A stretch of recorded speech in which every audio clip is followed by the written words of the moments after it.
Pleasure to hear in such a concise manner the very strict targets that your country has set, and it's very interesting hearing a neighboring country to Europe really trying to lead in terms of moving towards a decarbonized future. So I'm very anxious for the next presentation by Her Excellency, the Dutch Ambassador to Greece, and the topic will be a leading presentation to our panel next, so it's going to be about offshore wind and collaboration.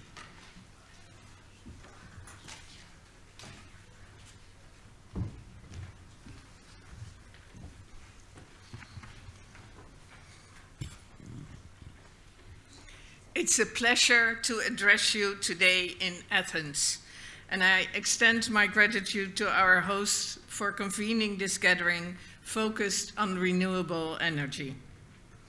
Over the past years, Greece has embarked on an ambitious journey to develop its offshore wind sector. Since the announcement of the National Offshore Wind Development Program in 2023, we have seen this strategic initiative develop and attract much interest. With a contribution of up to 1.9 billion annually to Greece's GDP and creation of 44,500 jobs per year, it is not hard to understand why. For many of you, these numbers will be familiar. They are reflective of the bold objectives Greece has set out for itself. Coming from the Netherlands, a country with many years of experience in building offshore wind farms and many centuries of experience with water management and port development, let me tell you, you have set ambitious goals. Greece's focus on floating wind technology presents opportunities for innovation and collaboration. In addition, Greece is one of the biggest ship-owning nations in the world. There's a need for suitable vessels throughout the supply chain of offshore wind. Many of those ships were previously used for oil and gas exploration and now need new functionality. I suppose those present in this room today are aware of the potential challenges on the road ahead. The Netherlands has a long-standing commitment to offshore wind energy. Our first offshore wind farms were operational in 2006 and grew steadily ever since.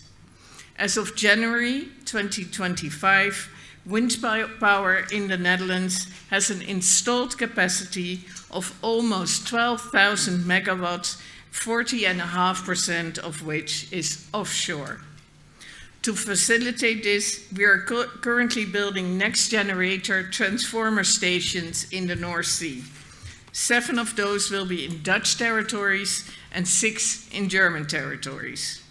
Looking further ahead, the Netherlands aims for 75% of energy from offshore wind capacity by 2032. In addition, we are proud to have around 200 Dutch companies active in the offshore wind sector. They range from design, engineering, production, installation, and maintenance to logistics. Our private sector is supported through the means of trade promotion, good governance, and public-private partnerships in strategic markets. Concretely, the Embassy of the Netherlands in Greece currently works to facilitate exchange of expertise between our two governments and to position Dutch companies for promising Greek ventures, such as the pilot project in Alexandroupoli. However, our path has not been without challenges. Recent tenders for offshore wind farms in the North Sea face low interest due to the current difficult external circumstances, including increased costs and macroeconomic uncertainty. Our government is currently considering a framework which uses contracts for difference to lower the financial risk of energy price fluctuations for the companies involved. This has taught us that developing an operational offshore wind sector is dependent on many domestic and international factors. It not only requires deep technical expertise, reliable funding, and excellent domestic cooperation between involved public and private parties. In addition, we also need an international network of suppliers, availability of key materials sourced through international supply chains and macroeconomic conditions which are favorable to enabling a risky endeavor such as building a wind farm. I am naming those challenges as a plea for international cooperation, a plea for the sharing of knowledge, of expertise, of insights, and for acknowledging that this is a crucial but technically challenging industry. And the UK ambassador mentioned a lot of those projects that are going on. I only have to remind you of what happened in Portugal and Spain recently to understand how important this international cooperation is.